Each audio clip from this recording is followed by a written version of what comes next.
ओम श्री परमात्मने नमः। नारायणं नमस्कृत्य नरं चैव नरोत्तमं देवीं सरस्वतीं व्यासं ततो जयमुदीरयेत्। श्रीमद् भगवत गीता साधक संजीवनी कर्म योग कृष्ण भावना भावित कर्म। श्लोक 13 से 26 फल सहित सांख्य योग का विषय। कर्म योग का वर्णन करके अब भगवान पुनः सांख्य योग का विस्तार पूर्वक वर्णन करते हैं। श्लोक 13 सर्व कर्माणि मनसा संन्यास्यास्ते सुखम वशी नवद्वारे पूरे देहि नैव कुर्वन्न कार्यन्। जिसकी इंद्रियां और मन वश में है, ऐसा देहधारी पुरुष 9 द्वारों वाले शरीर रूपी पुर में संपूर्ण कर्मों का विवेक पूर्वक मन से त्याग करके निसंदेह ना करता हुआ और ना करवाता हुआ सुख पूर्वक अपने स्वरूप में स्थित रहता है। व्याख्या। इंद्रियां, मन, बुद्धि आदि में ममता आसक्ति होने से ही ये मनुष्य पर अपना अधिकार जमाते हैं। ममता आसक्ति ना रहने पर ये स्वतः अपने वश में रहते हैं। सांख्य योगी की इंद्रियां, मन, बुद्धि आदि में ममता आसक्ति ना रहने से ये सर्वथा उसके वश में रहते हैं। शब्द आदि विषयों का सेवन करने के लिए 2 कान, 2 नेत्र, 2 नासिका छिद्र तथा 1 मुख, ये 7 द्वार शरीर के ऊपरी भाग में है और मल मूत्र का त्याग करने के लिए गुदा और उपस्थ, ये 2 द्वार शरीर के निचले भाग में है। इन 9 द्वारों वाले शरीर को पुर अर्थात नगर कहने का तात्पर्य यह है कि जैसे नगर और उसमें रहने वाला मनुष्य दोनों अलग अलग होते हैं, ऐसे ही यह शरीर और इसमें रहने का भाव रखने वाला जीवात्मा दोनों अलग अलग होते हैं। जैसे नगर में रहने वाला मनुष्य नगर में होने वाली क्रियाओं को अपनी क्रियाएं नहीं मानता, ऐसे ही सांख्य योगी शरीर में होने वाली क्रियाओं को अपनी क्रियाएं नहीं मानता। यहाँ शंका होती है कि जीवात्मा स्वयं कोई कर्म नहीं करता, किंतु वह प्रेरक बनकर कर्म तो करवा सकता है। इसका समाधान यह है कि जैसे सूर्य भगवान का उदय होने पर संपूर्ण जगत में प्रकाश छा जाता है, लोग अपने अपने कामों में लग जाते हैं। कोई खेती करता है, कोई वेद पाठ करता है, कोई व्यापार करता है आदि, परंतु सूर्य भगवान विहित या निषिद्ध किसी भी क्रिया के प्रेरक नहीं होते। उनसे सबको प्रकाश मिलता है, पर उस प्रकाश का कोई सदुपयोग करे या दुरुपयोग, इसमें सूर्य भगवान की कोई प्रेरणा नहीं है। यदि उनकी प्रेरणा होती तो पाप या पुण्य कर्मों का भागी भी उन्हीं को होना पड़ता। ऐसे ही चेतन तत्व से प्रकृति को सत्ता और शक्ति तो प्राप्त होती है, पर वह किसी क्रिया का प्रेरक नहीं होता। परिशिष्ट भाव तत्व प्राप्ति में करने का भाव ही बाधक है। करने के भाव से ही कर्तृत्व आता है और कर्तृत्व से व्यक्तित्व आता है। क्रिया प्रकृति में है, स्वरूप में स्वतः अक्रियता है। अतः करने से प्रकृति के साथ संबंध जुड़ता है और कुछ नहीं करने से स्वरूप में स्वतः स्थिति होती है। मेरे को कुछ नहीं करना है, ये भाव भी करने के ही अंतर्गत है। अतः करने से भी मतलब नहीं होना चाहिए और ना करने से भी मतलब नहीं होना चाहिए। स्वरूप करने और ना करने दोनों से रहित अर्थात निरपेक्ष तत्व है। पूर्व श्लोक में कहा गया कि सांख्य योगी ना तो कर्म करता है और ना करवाता ही है, किंतु भगवान तो कर्म करवाते होंगे। इसके उत्तर में आगे का श्लोक कहते हैं। श्लोक 14 ना कर्तृत्वं न कर्माणि लोकस्य सृजति प्रभुः न कर्म फल संयोगम स्वभावस्तु प्रवर्तते। परमेश्वर मनुष्यों के ना कर्तापन की, ना कर्मों की और ना कर्म फल के साथ संयोग की रचना करते हैं, किंतु स्वभाव ही बरत रहा है। व्याख्या। सृष्टि की रचना का कार्य सगुण भगवान का है, इसलिए प्रभु पद दिया है। भगवान सर्वसमर्थ है और सबके शासक नियामक है। सृष्टि रचना का कार्य करने पर भी वे अकर्ता ही हैं। किसी भी कर्म के कर्तापन का संबंध भगवान का बनाया हुआ नहीं है। मनुष्य स्वयं ही कर्मों के कर्तापन की रचना करता है। संपूर्ण कर्म प्रकृति के द्वारा किए जाते हैं, परंतु मनुष्य अज्ञानवश प्रकृति से तादात्म्य कर लेता है और उसके द्वारा होने वाले कर्मों का कर्ता बन जाता है।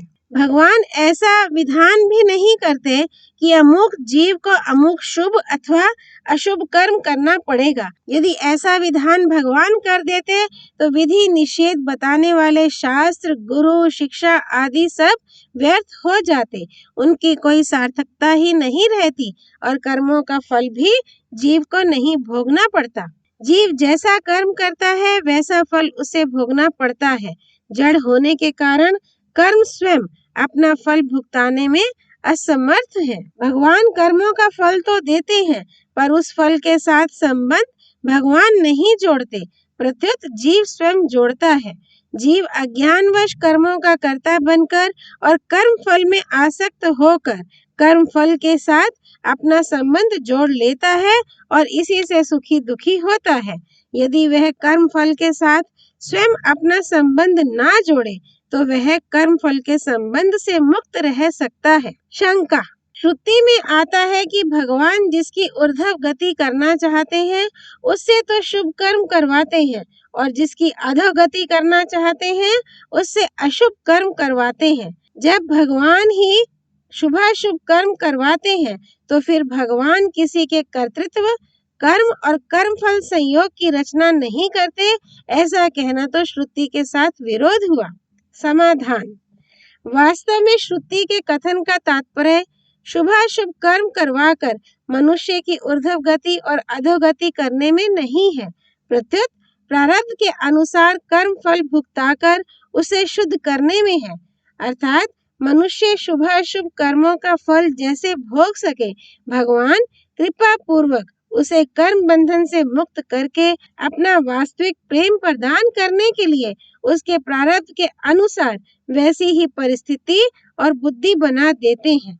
जैसे जिस मनुष्य को प्रारब्ध के अनुसार धन की प्राप्ति होने वाली है उसे व्यापार आदि में वैसी ही खरीदने आदि की प्रेरणा कर देते हैं, अर्थात उस समय उसकी वैसी ही बुद्धि बन जाती है।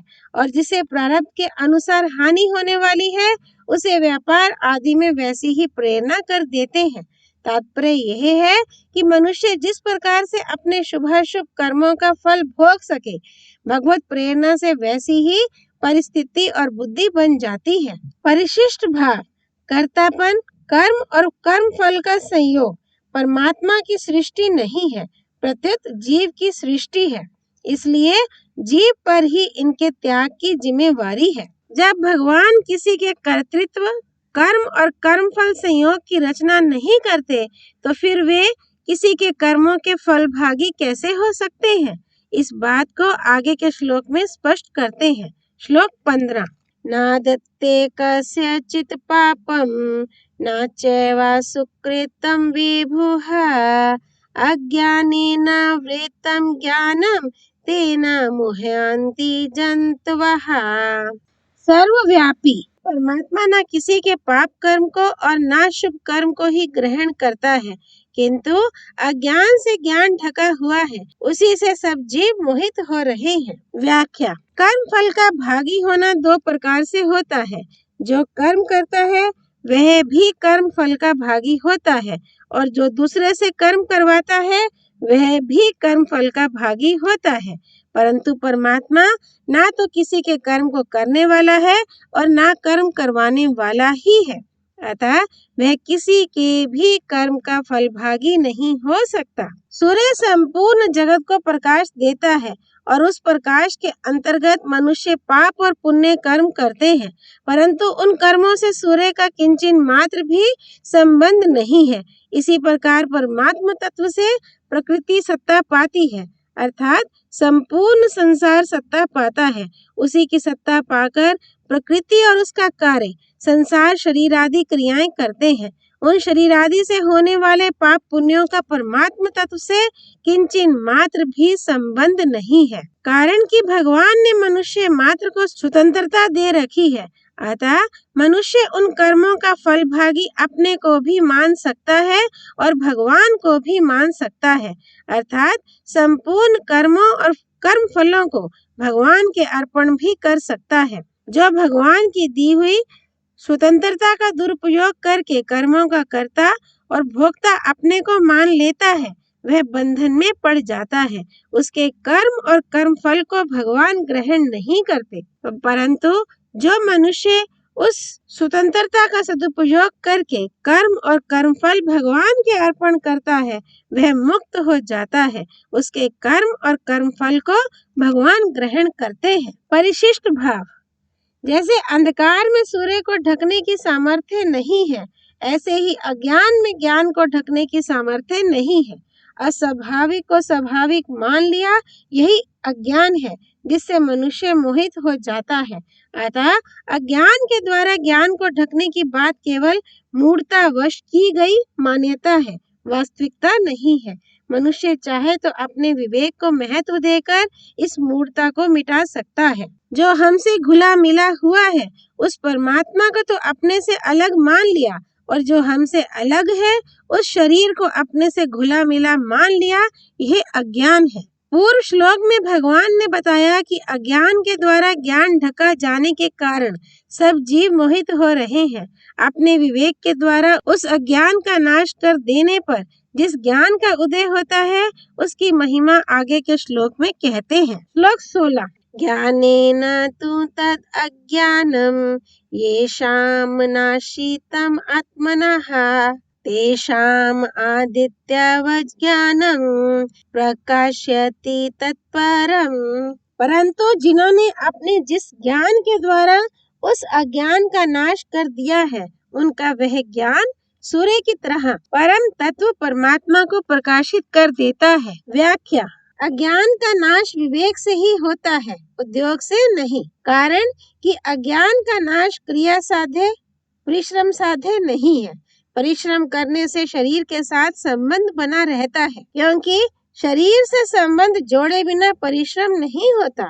दूसरी बात, अज्ञान को हटाने का उद्योग करने से अज्ञान दृढ़ होता है, क्योंकि उसकी सत्ता मानकर ही उसको हटाने का उद्योग करते हैं। अस्वाभाविकता में स्वाभाविकता की विपरीत भावना अज्ञान अपने में ही है, अतः विवेक का आदर करने से उसका निराकरण हो जाता है। जिस स्थिति में सर्वत्र परिपूर्ण परमात्म तत्व का अनुभव हो जाता है, उस स्थिति की प्राप्ति के लिए आगे के श्लोक में साधन बताते हैं। श्लोक 17।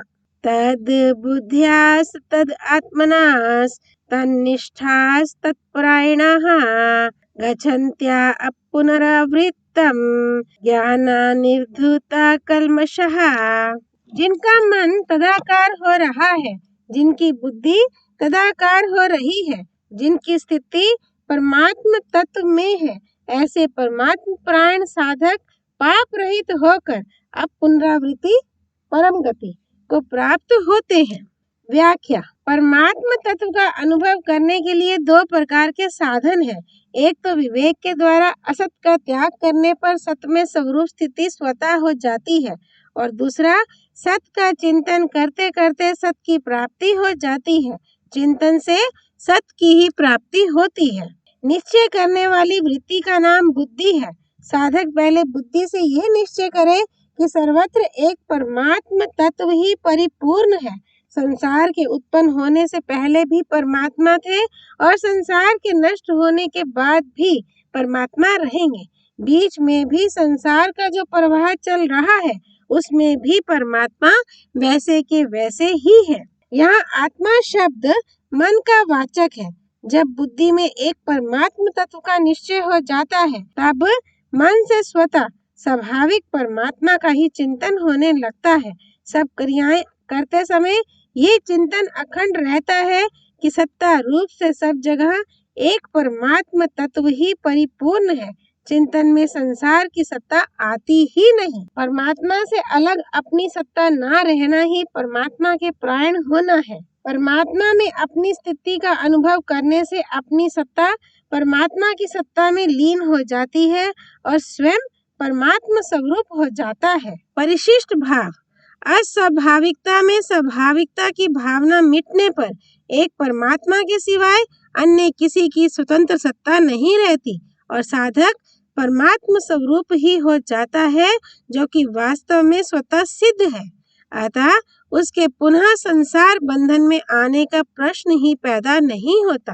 पूर्व श्लोक में वर्णित साधन द्वारा सिद्ध हुए महापुरुष का ज्ञान व्यवहार काल में कैसा रहता है, इसे आगे के श्लोक में बताते हैं।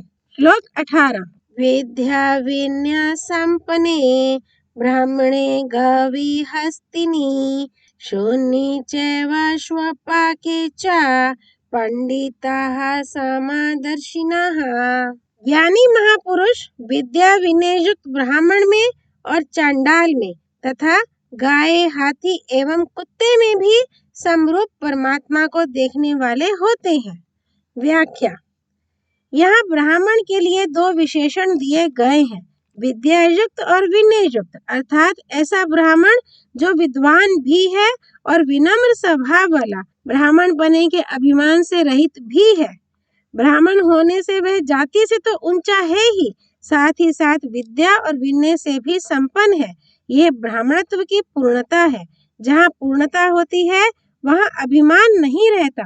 अभिमान वहीं रहता है जहाँ पूर्णता नहीं होती। ब्राह्मण और चांडाल में तथा गाय, हाथी एवं कुत्ते में व्यवहार की विषमता अनिवार्य है। इनमें समान बर्ताव शास्त्र भी नहीं कहता, उचित भी नहीं और कर सकते भी नहीं। जैसे पूजन विद्या विनय युक्त ब्राह्मण का ही हो सकता है, ना कि चांडाल का। दूध गाय का ही पिया जाता है, ना कि कुतिया का। सवारी हाथी की ही हो सकती है, ना कि कुत्ते की। इन पांचों प्राणियों का उदाहरण देकर भगवान यह कह रहे हैं कि इनमें व्यवहार की समता संभव न होने पर भी तत्वतः सब में एक ही परमात्म तत्व परिपूर्ण है। महापुरुषों की दृष्टि उस परमात्म तत्व पर ही सदा सर्वदा रहती है, इसलिए उनकी दृष्टि कभी विषम नहीं होती। यहाँ एक शंका हो सकती है कि दृष्टि विषम हुए बिना व्यवहार में भिन्नता कैसे होगी। इसका समाधान ये है कि अपने शरीर के सब अंगों मस्तक, पैर, हाथ, गुदा आदि में हमारी दृष्टि अर्थात अपनेपन और हित की भावना समान रहती है, फिर भी हम उनके व्यवहार में भेद रखते हैं। जैसे किसी को पैर लग जाए तो क्षमा याचना करते हैं, पर किसी को हाथ लग जाए तो क्षमा याचना नहीं करते। प्रणाम मस्तक और हाथों से करते हैं, पैरों से नहीं। गुदा से हाथ लगने पर हाथ धोते हैं, हाथ से हाथ लगने पर नहीं। इतना ही नहीं, एक हाथ की अंगुलियों में भी व्यवहार में भेद रहता है। किसी को तर्जनी अंगुली दिखाने और अंगूठा दिखाने का भेद तो सब जानते ही हैं। इस प्रकार शरीर के भिन्न भिन्न अंगों के व्यवहार में तो भेद होता है, पर आत्मीयता में भेद नहीं होता।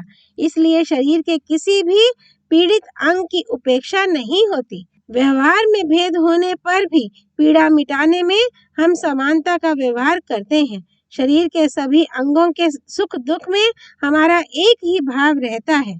इसी प्रकार प्राणियों में खान पान, गुण, आचरण, जाति आदि का भेद होने से उनके साथ ज्ञानी महापुरुषों के व्यवहार में भी भेद होता है और होना भी चाहिए, परंतु उन सब प्राणियों में एक ही परमात्म तत्व परिपूर्ण होने के कारण महापुरुष की दृष्टि में भेद नहीं होता।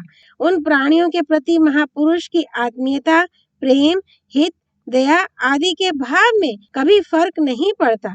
उनके अंतःकरण में राग द्वेष, ममता, आसक्ति, अभिमान, पक्षपात, विषमता आदि का सर्वथा अभाव होता है। जैसे अपने शरीर के किसी अंग का दुख दूर करने की चेष्टा स्वाभाविक होती है, ऐसे ही पता लगने पर दूसरे प्राणी का दुख दूर करने की और उसे सुख पहुंचाने की चेष्टा भी उनके द्वारा स्वाभाविक होती है।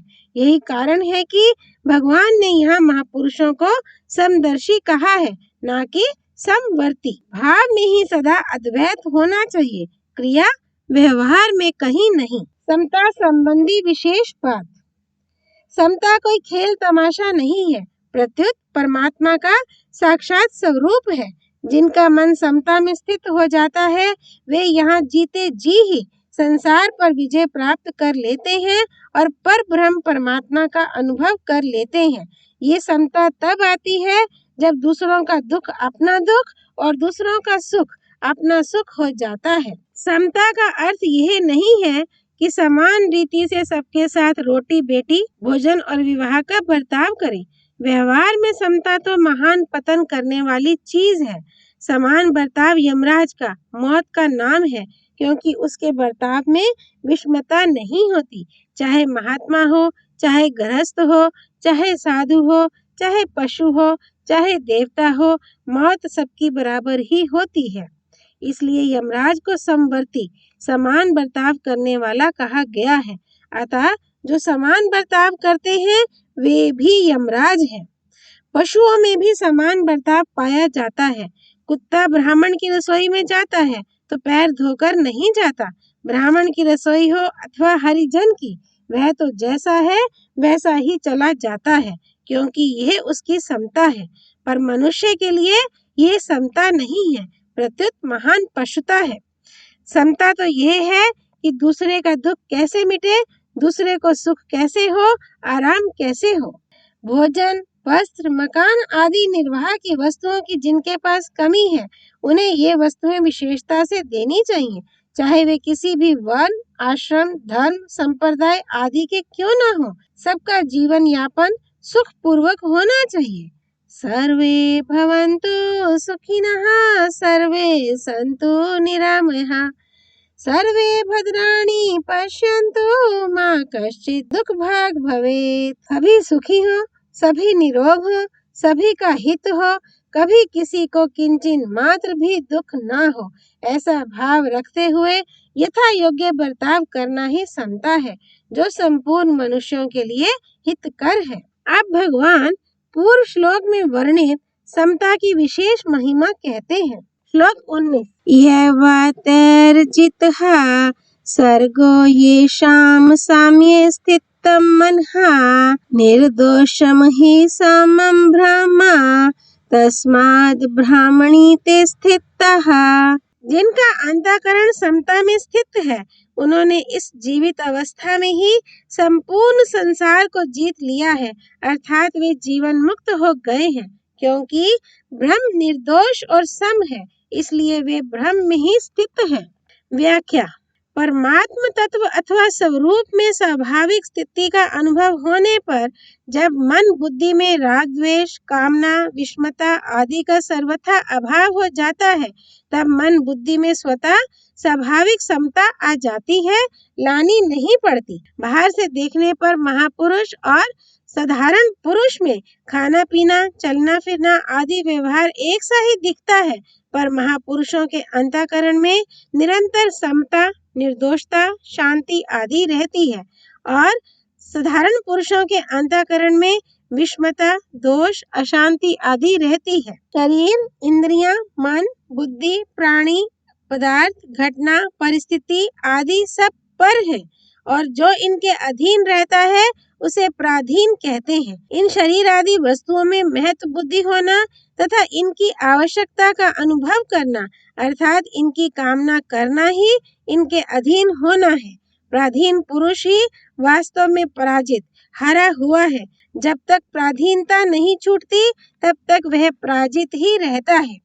जिसके मन में सांसारिक वस्तुओं की कामना है, वह मनुष्य अगर दूसरे प्राणी, राजे आदि पर विजय प्राप्त कर ले तो भी वह वास्तव में पराजित ही है, कारण कि वह उन पदार्थों में महत्व बुद्धि रखता है और अपने जीवन को उनके अधीन मानता है।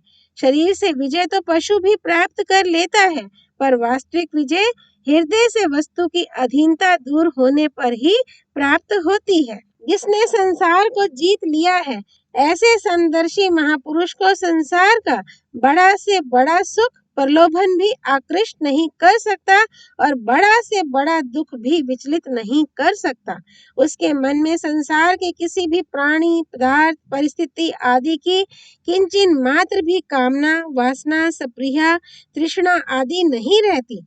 यद्यपि उसे अनुकूलता प्रतिकूलता का ज्ञान होता है तथा उसके अनुसार यथोचित चेष्टा भी होती है, तथापि अनुकूलता प्रतिकूलता का उसके अंतःकरण पर कोई असर नहीं पड़ता। परिशिष्ट भाव जिनकी बुद्धि समता में स्थित है, उनमें राग द्वेष नहीं रहते। उनकी यह समबुद्धि स्वतः अटल बनी रहती है कि सब कुछ एक परमात्मा ही है।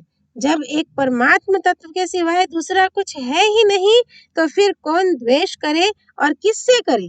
जब एक ही सत्ता अटल अनुभव में आ जाती है, तब कोई कामना नहीं रहती और अशांति भी नहीं रहती। पूर्व श्लोक में जिस स्थिति का वर्णन हुआ है, उसकी प्राप्ति का साधन तथा सिद्ध के लक्षणों का वर्णन आगे के श्लोक में करते हैं। श्लोक 20 ना प्रहर्षेत प्रियम प्राप्य नो द्विजित प्राप्य च प्रियम स्थिरा बुद्धिर असमूढ़ो ब्रह्मविद ब्राह्मणी स्थितः। जो प्रिय को प्राप्त होकर हर्षित ना हो और अप्रिय को प्राप्त होकर उद्विग्न ना हो, वह स्थिर बुद्धि वाला मूढ़ता रहित ज्ञानी तथा ब्रह्म को जानने वाला मनुष्य ब्रह्म में स्थित है। व्याख्या शरीर, इंद्रियां, मन, बुद्धि, सिद्धांत, संप्रदाय, शास्त्र आदि के अनुकूल प्राणी, पदार्थ, घटना, परिस्थिति आदि की प्राप्ति होना ही प्रिय को प्राप्त होना है। शरीर, इंद्रियां, मन, बुद्धि, सिद्धांत, संप्रदाय, शास्त्र आदि के प्रतिकूल प्राणी, पदार्थ, घटना, परिस्थिति आदि की प्राप्ति होना ही अप्रिय को प्राप्त होना है। प्रिय और अप्रिय को प्राप्त होने पर भी साधक के अंतःकरण में हर्ष और शोक नहीं होने चाहिए। यहाँ प्रिय और अप्रिय की प्राप्ति का यह अर्थ नहीं है कि साधक के हृदय में अनुकूल या प्रतिकूल प्राणी पदार्थों के प्रति राग या द्वेष है। प्रत्युत यहाँ उन प्राणी पदार्थों की प्राप्ति के ज्ञान को ही प्रिय और अप्रिय की प्राप्ति कहा गया है। प्रिय या अप्रिय की प्राप्ति अथवा अप्राप्ति का ज्ञान होने में कोई दोष नहीं है। अंतःकरण में उनकी प्राप्ति अथवा अप्राप्ति का असर पड़ना अर्थात हर्ष शोकादि विकार होना ही दोष है। प्रियता और अप्रियता का ज्ञान तो अंतःकरण में होता है, पर हर्षित और उद्विग्न करता होता है। अहंकार से मोहित अंतःकरण वाला पुरुष प्रकृति के करणों द्वारा होने वाली क्रियाओं को लेकर मैं करता हूँ ऐसा मान लेता है तथा हर्षित और उद्विग्न होता रहता है। परंतु जिसका मोह दूर हो गया है, जो तत्ववेता है, वह गुण ही गुणों में बरत रहे हैं ऐसा जानकर अपने में स्वरूप में वास्तविक अकृतृत्व का अनुभव करता है। स्वरूप का हर्षित और उद्विग्न होना संभव ही नहीं है। परिशिष्ट भाव सुषुप्ति और मूर्छा में मनुष्य का शरीर से अज्ञान पूर्वक संबंध विच्छेद होता है, अर्थात मन अविद्या में लीन होता है। अतः इन अवस्थाओं में मनुष्य को प्रिय और अप्रिय का, शारीरिक पीड़ा आदि का ज्ञान ही नहीं होता, परंतु जीवन मुक्त महापुरुष का शरीर से ज्ञान पूर्वक संबंध विच्छेद होता है। इसलिए उसको प्रिय और अप्रिय का, शरीर की पीड़ा आदि का ज्ञान तो होता है, पर उनसे वह हर्षित, उद्विग्न, सुखी, दुखी नहीं होता। उसके शरीर, इंद्रियां, मन, बुद्धि की परवशता मिट जाती है। ब्रह्म को जानना और उसमें स्थित होना दोनों एक ही हैं। ब्रह्म में अपनी स्वाभाविक स्थिति का अनुभव किस प्रकार होता है, इसका विवेचन आगे के श्लोक में करते हैं। श्लोक 21 बाह्य स्पर्शेषु असक्तात्मा विन्दत्यात्मनि यत् सुखम सा ब्रह्म योग युक्तात्मा सुखम अक्ष्यम अश्नुते। बाह्य स्पर्श प्राकृत वस्तु मात्र के संबंध में आसक्ति रहित अंतःकरण वाला साधक अंतःकरण में जो सात्विक सुख है उसको प्राप्त होता है। फिर वह ब्रह्म में अभिन्न भाव से स्थित मनुष्य अक्षय सुख का अनुभव करता है। व्याख्या परमात्मा के अतिरिक्त शरीर, इंद्रियां, मन, बुद्धि, प्राण आदि में तथा शब्द, स्पर्श आदि विषयों के संयोग जन्य सुख में जिसकी आसक्ति मिट गई है, ऐसे साधक के लिए बाह्य स्पर्शेषु असक्तात्मा ये पद प्रयुक्त हुए हैं। जिन साधकों की आसक्ति अभी मिटी नहीं है, पर जिनका उद्देश्य आसक्ति को मिटाने का हो गया है, उन साधकों को भी आसक्ति रहित मान लेना चाहिए। कारण कि उद्देश्य की दृढ़ता के कारण वे भी शीघ्र ही आसक्ति से छूट जाते हैं। उत्पत्ति विनाशील वस्तु मात्र का नाम बाह्य स्पर्श है, चाहे उसका संबंध बाहर से हो या अंतःकरण से। जब तक बाह्य स्पर्श में आसक्ति रहती है, तब तक अपने स्वरूप का अनुभव नहीं होता। बाह्य स्पर्श निरंतर बदलता रहता है, पर आसक्ति के कारण उसके बदलने पर दृष्टि नहीं जाती और उसमें सुख का अनुभव होता है। पदार्थों को अपरिवर्तनशील स्थिर मानने से ही मनुष्य उनसे सुख लेता है, परंतु वास्तव में उन पदार्थों में सुख नहीं है। सुख पदार्थों के संबंध विच्छेद से ही होता है। इसीलिए सुषुप्ति में जब पदार्थों के संबंध की विस्मृति हो जाती है, तब सुख का अनुभव होता है। नींद लेते समय दो बातें होती हैं। एक तो मनुष्य बाह्य पदार्थों से संबंध विच्छेद करना चाहता है, और दूसरी उसमें यह भाव रहता है कि नींद लेने के बाद अमुक कार्य करना है। इन दोनों बातों में पदार्थों से संबंध विच्छेद चाहना तो स्वयं की इच्छा है, जो सदा एक ही रहती है, परंतु कार्य बदलने का भाव बदलता रहता है। कार्य करने का भाव प्रबल रहने के कारण मनुष्य की दृष्टि पदार्थों से संबंध विच्छेद की तरफ नहीं जाती। वह पदार्थों का संबंध रखते हुए ही नींद लेता है और जागता है। यह बड़े आश्चर्य की बात है कि संबंधी तो नहीं रहता, पर संबंध रह जाता है। इसका कारण यह है कि स्वयं अविनाशी चेतन जिस संबंध को अपने में मान लेता है, वह मिटता नहीं। इस माने हुए संबंध को मिटाने का उपाय है अपने में संबंध को न माने। कारण कि प्राणी पदार्थों से संबंध वास्तव में है नहीं, केवल माना हुआ है। मानी हुई बात ना मानने पर टिक नहीं सकती, और मान्यता को पकड़े रहने पर किसी अन्य साधन से मिट नहीं सकती। इसलिए माने हुए संबंध की मान्यता को वर्तमान में ही मिटा देना चाहिए, फिर मुक्ति स्वतः सिद्ध है। अब विषयों से विरक्ति कैसे हो, इसका आगे के श्लोक में विवेचन करते हैं। श्लोक 22। ये ही संस्पर्शाजा भोगा दुःखायोन्य एव ते आद्यन्तावन्ताः कौन्त्या न तेषु रमते बुधा। क्योंकि हे कुंती नंदन, जो इंद्रियों और विषयों के संयोग से पैदा होने वाले भोग हैं, वे आदि अंत वाले और दुख के ही कारण हैं। अतः विवेकशील मनुष्य उनमें रमण नहीं करता। व्याख्या। शब्द, स्पर्श, रूप, रस और गंध, इन विषयों से इंद्रियों का राग पूर्वक संबंध होने पर जो सुख प्रतीत होता है, उसे भोग कहते हैं। संबंध जन्य अर्थात इंद्रिय जन्य भोग में मनुष्य कभी स्वतंत्र नहीं है। सुख सुविधा और मान बढ़ाई मिलने पर प्रसन्न होना भोग है। अपनी बुद्धि में जिस सिद्धांत का आदर है, दूसरे व्यक्ति से उसी सिद्धांत की प्रशंसा सुनकर जो प्रसन्नता होती है, सुख होता है, वह भी एक प्रकार का भोग ही है। तात्पर्य यह है कि परमात्मा के सिवाय जितने भी प्रकृति जन्य प्राणी, पदार्थ, परिस्थितियां, अवस्थाएं आदि हैं, उनसे किसी भी प्रकृति जन्य करण के द्वारा सुख की अनुभूति करना भोग ही है। शास्त्र निषिद्ध भोग तो सर्वथा त्याज्य है ही।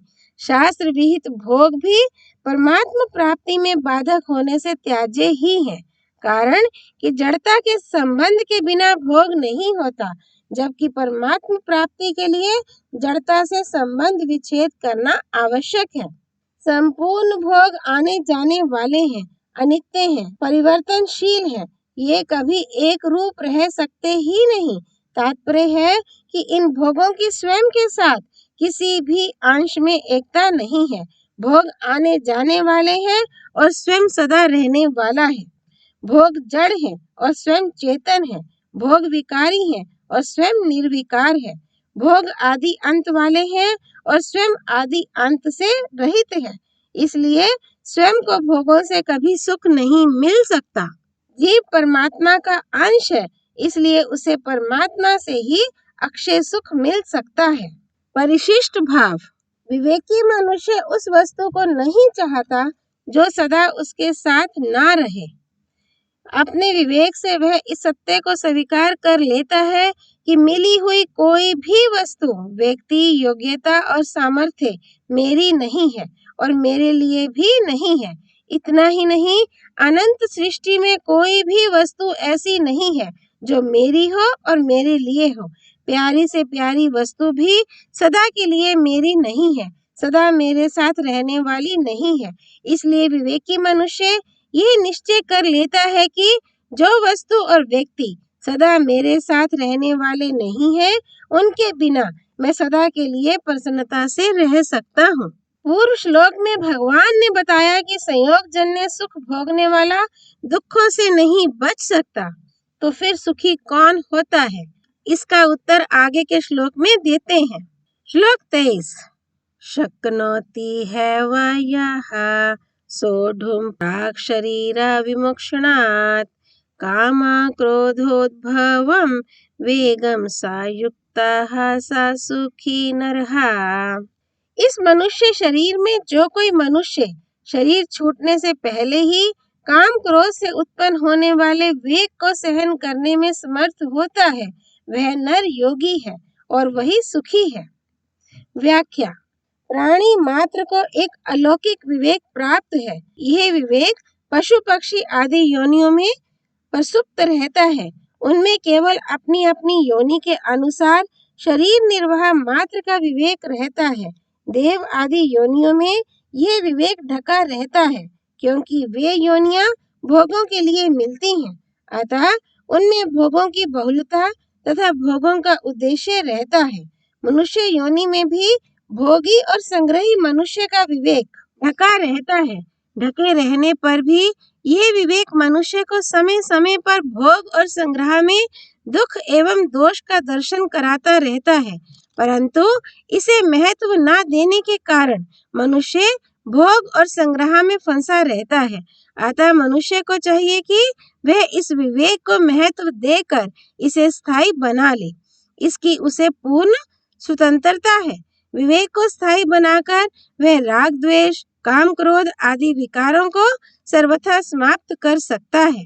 मनुष्य शरीर मुक्त होने के लिए ही मिला है, इसलिए मनुष्य मात्र काम क्रोध का वेग सहन करने में योग्य, अधिकारी और समर्थ है। इसमें किसी वर्ण आश्रम आदि की अपेक्षा भी नहीं है। मृत्यु का कुछ पता नहीं कि कब आ जाए, अतः सबसे पहले काम क्रोध के वेग को सहन कर लेना चाहिए। काम क्रोध के वशीभूत नहीं होना है, यह सावधानी जीवन भर रखनी है। ये कार्य मनुष्य स्वयं ही कर सकता है, कोई दूसरा नहीं। काम क्रोध के वेग को सहन करने का तात्पर्य है काम क्रोध के वेग को उत्पन्न ही ना होने देना। काम क्रोध का संकल्प उत्पन्न होने के बाद वेग आता है और वेग आने के बाद काम क्रोध को रोकना कठिन हो जाता है। काम क्रोध का संकल्प उत्पन्न होने पर अंतःकरण में अशांति, उत्तेजना, संघर्ष आदि होने लग जाते हैं, जिनके रहते हुए मनुष्य सुखी नहीं कहा जा सकता। काम क्रोध के संकल्प को रोकने का उपाय है अपने में काम क्रोध को न मानना, कारण कि हम स्वयं रहने वाले हैं और काम क्रोध आने जाने वाले हैं, इसलिए ये हमारे साथ रहने वाले नहीं हैं। दूसरी बात, हम काम क्रोध को अपने से अलग रूप से भी जानते हैं। जिस वस्तु को हम अलग रूप से जानते हैं वह वस्तु अपने में नहीं होती। तीसरी बात, काम क्रोध से रहित हुआ जा सकता है। इनसे रहित वही हो सकता है जो वास्तव में पहले से ही इनसे रहित होता है। चौथी बात, भगवान ने काम क्रोध को प्रकृति के विकार बताया है, अतः ये प्रकृति में ही होते हैं, अपने में नहीं, क्योंकि स्वरूप निर्विकार है। इससे सिद्ध होता है कि काम क्रोध अपने में नहीं है। इनको अपने में मानना मानो इनको निमंत्रण देना है।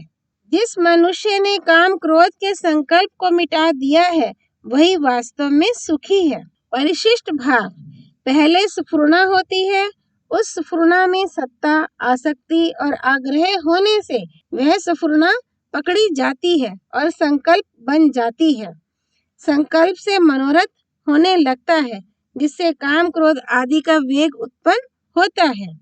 साधक के लिए 1 नंबर की बात तो यह है कि वेग उत्पन्न ही ना होने दे, अर्थात संकल्प ना करे। 2 नंबर की बात है कि वेग उत्पन्न होने पर भी वैसी क्रिया ना करे। अब भगवान अभ्यंतर तत्व के संबंध से होने वाले सुख की महिमा का वर्णन करते हैं। श्लोक 24। यो अंतः सुखो अंतर आरामास तथांतर ज्योतिरेव यः सा योगी ब्रह्म निर्वाणम ब्रह्म भूतो अधिगच्छति।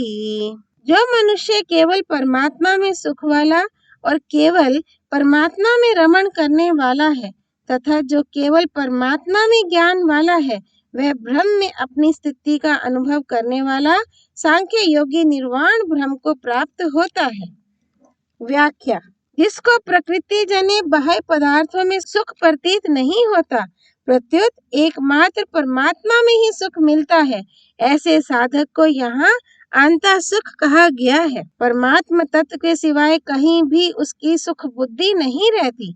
परमात्मा तत्व में सुख का अनुभव उसे हर समय होता है, क्योंकि उसके सुख का आधार बाह्य पदार्थों का संयोग नहीं होता। जो सदा के लिए ना मिले और सभी को ना मिले, वह बाह्य है, परंतु जो सदा के लिए मिले और सभी को मिले, वह आभ्यंतर है। जो भोगों में रमण नहीं करता, प्रत्युत केवल परमात्मा तत्व में ही रमण करता है और व्यवहार काल में भी जिसका एकमात्र परमात्मा तत्व में ही व्यवहार हो रहा है, ऐसे साधक को यहाँ अंतराराम कहा गया है। परिशिष्ट भाव। अंतःकरण में सुख वाले अथवा अंतःकरण में रमण करने वाले या अंतःकरण में ज्ञान वाले मनुष्य को ब्रह्म की प्राप्ति नहीं हो सकती। ब्रह्म की प्राप्ति तो अंतःकरण से संबंध विच्छेद होने पर होती है। अब आगे के श्लोक में प्रवृत्ति पूर्वक सांख्य योग की साधना बताते हैं। श्लोक 25। लाभान्ते ब्रह्मा निर्वाणम ऋष्याः क्षीणा कल्मषाः क्षीणाद्वैधा यत्तात्मानः सर्वभूता हि ते रतः। जिनका शरीर मन बुद्धि इंद्रियों सहित वश में है, जो संपूर्ण प्राणियों के हित में रत हैं, जिनके संपूर्ण संशय मिट गए हैं, जिनके संपूर्ण दोष नष्ट हो गए हैं, वे विवेकी साधक निर्वाण ब्रह्म को प्राप्त होते हैं। व्याख्या। नित्य सत्य तत्व की प्राप्ति का दृढ़ लक्ष्य होने के कारण साधकों को शरीर इंद्रियां मन बुद्धि वश में करने नहीं पड़ते, प्रत्युत ये स्वाभाविक ही सुगमता पूर्वक उनके वश में हो जाते हैं। वश में होने के कारण इनमें राग द्वेष आदि दोषों का अभाव हो जाता है और इनके द्वारा होने वाली प्रत्येक क्रिया दूसरों का हित करने वाली हो जाती है। ब्रह्म तो सभी को सदा सर्वदा प्राप्त है ही, पर परिवर्तनशील शरीर आदि से अपनी एकता मान लेने के कारण मनुष्य ब्रह्म से विमुख रहता है। जब शरीर आदि उत्पत्ति विनाशशील वस्तुओं से संबंध विच्छेद हो जाता है, तब संपूर्ण विकारों और संशयों का नाश होकर सर्वत्र परिपूर्ण ब्रह्म का अनुभव हो जाता है। जैसे लहरें समुद्र में लीन हो जाती हैं, ऐसे ही सांख्य योगी निर्वाण ब्रह्म में लीन हो जाते हैं। जैसे जल तत्व में समुद्र और लहरें ये दो भेद नहीं है, ऐसे ही निर्वाण ब्रह्म में आत्मा और परमात्मा ये दो भेद नहीं है। परिशिष्ट भाव। लोगों की दृष्टि में ज्ञान योगी दूसरों का हित करता हुआ दिखता है, पर वास्तव में वह दूसरों का हित करता नहीं, प्रत्युत उसके द्वारा स्वतः स्वाभाविक दूसरों का हित होता है। अब आगे के श्लोक में यह बताते हैं कि निर्वाण ब्रह्म की प्राप्ति होने पर उसका कैसा अनुभव होता है। श्लोक 26। कामा क्रोधा विमुक्तानां यतीनां यतचेतसाम् अभितो ब्रह्म निर्वाणं वर्तते विदितात्मानां। काम क्रोध से सर्वथा रहित जीते हुए मन वाले और स्वरूप का साक्षात्कार किए हुए सांख्य योगियों के लिए सब ओर से निर्वाण ब्रह्म परिपूर्ण है। व्याख्या। सिद्ध महापुरुष में काम क्रोध आदि दोषों की गंध भी नहीं रहती। काम क्रोध आदि दोष उत्पत्ति विनाशशील असत पदार्थों, शरीर, इंद्रियां, मन, बुद्धि आदि के संबंध से उत्पन्न होते हैं। यदि काम क्रोध सूक्ष्म रूप से भी हो तो अपने को जीवन मुक्त मान लेना भ्रम ही है। साधन करने से काम क्रोध कम होते हैं, ऐसा साधकों का अनुभव है। जो चीज कम होने वाली होती है वह मिटने वाली होती है। अतः जिस साधन से ये काम क्रोध कम होते हैं उसी साधन से ये मिट भी जाते हैं। साधन करने वालों को यह अनुभव होता है कि काम क्रोध आदि दोष पहले जितनी जल्दी आते थे उतनी जल्दी अब नहीं आते। पहले जितने वेग से आते थे उतने वेग से अब नहीं आते, और पहले जितनी देर तक ठहरते थे उतनी देर तक अब नहीं ठहरते। कभी कभी साधक को ऐसा भी प्रतीत होता है कि काम क्रोध का वेग पहले से भी अधिक आ गया। इसका कारण यह है कि साधन करने से भोगा शक्ति तो मिटती चली गई और पूर्णावस्था प्राप्त हुई नहीं। अंतःकरण शुद्ध होने से थोड़े काम क्रोध भी साधक को अधिक प्रतीत होते हैं। कोई मन के विरुद्ध कार्य करता है तो वह साधक को बुरा लगता है, पर साधक उसकी परवाह नहीं करता। बुरा लगने के भाव का भीतर संग्रह होता रहता है, फिर अंत में थोड़ी सी बात पर भी जोर से क्रोध आ जाता है, क्योंकि भीतर जो संग्रह हुआ था वह एक साथ बाहर निकलता है। इससे दूसरे व्यक्ति को भी आश्चर्य होता है कि इतनी थोड़ी सी बात पर इसे इतना क्रोध कैसे आ गया। कभी कभी वृत्तियां ठीक होने से साधक को ऐसा प्रतीत होता है कि मेरी पूर्णावस्था हो गई, परंतु वास्तव में जब तक पूर्णावस्था का अनुभव करने वाला है तब तक पूर्णावस्था हुई नहीं। शरीर के रहते हुए अथवा शरीर छूटने के बाद नित्य निरंतर महापुरुष शांत ब्रह्म में ही स्थित रहते हैं। जैसे भिन्न भिन्न क्रियाओं को करते समय साधारण मनुष्यों के शरीर में स्थिति की मान्यता निरंतर रहती है, ऐसे ही भिन्न भिन्न क्रियाओं को करते समय उन महापुरुषों की स्थिति निरंतर एक ब्रह्म में ही रहती है। उनकी इस स्वाभाविक स्थिति में कभी थोड़ा भी अंतर नहीं आता, क्योंकि जिस विभाग में क्रियाएं होती हैं उस विभाग असत से उनका कोई संबंध ही नहीं रहा। ओम तत्सत। धर्म की जय हो, अधर्म का नाश हो, प्राणियों में सद्भावना हो, विश्व का कल्याण हो। पार्थसारथी भगवान श्री कृष्ण की जय। भगवत वाणी श्रीमद् भगवत गीता की जय। श्री हरि अर्पणमस्तु।